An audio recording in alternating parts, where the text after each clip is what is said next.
Apple has made some changes around postbacks and postback reporting. Casey, can you talk a little bit about what some of these changes are? Yeah, absolutely. I think two big ticket changes, right?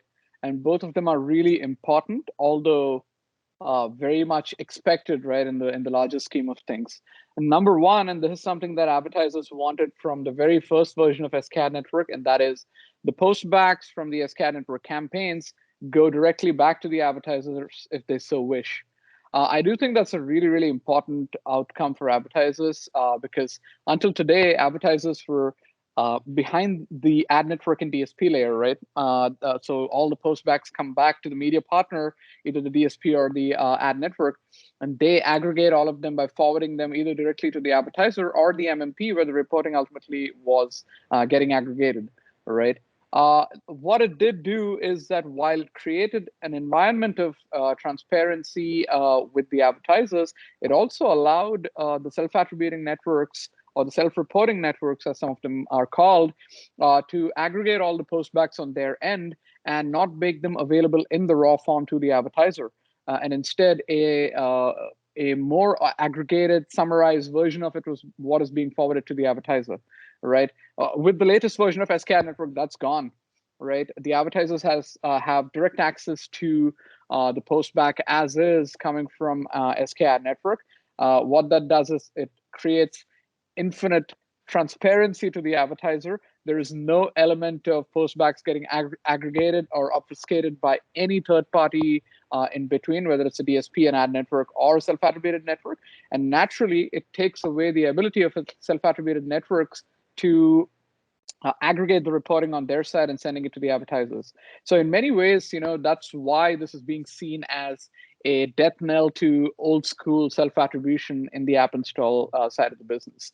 So it's a small change with pretty substantial implications, especially on the self-attribution side, and it's a really good one.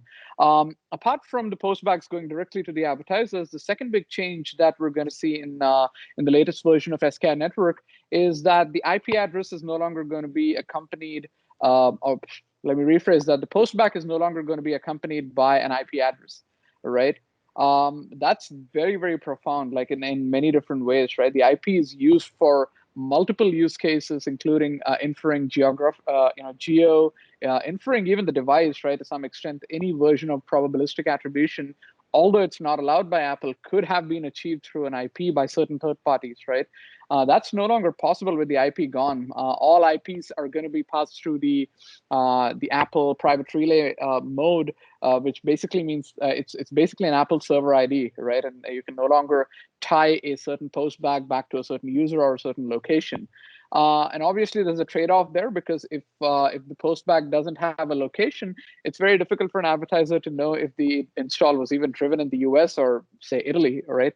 And so they still want to retain control of that kind of information and knowledge. And that's very important to advertisers when they run marketing campaigns. And so the postback is evolving, basically, right? So we lose IP, but we now get a little more information. Like we do get the language geo combination in the postback. We get some kind of a user agent in the postback, right, which is basically the phone model, OS version, the CPU, and such, all of which allow the ad networks and DSPs to have a little more information about both the device and also the geography from where the postback came. So it's just another step in the path of SKAd Network moving towards a deeper set of privacy rules, and I think it's going to be a change. It is going to be another change to the ad serving and bidders and machine learning, but at the same time, it is kind of in line with the type of changes Apple has been making. So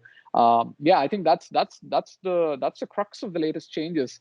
Postbacks go directly to the advertiser.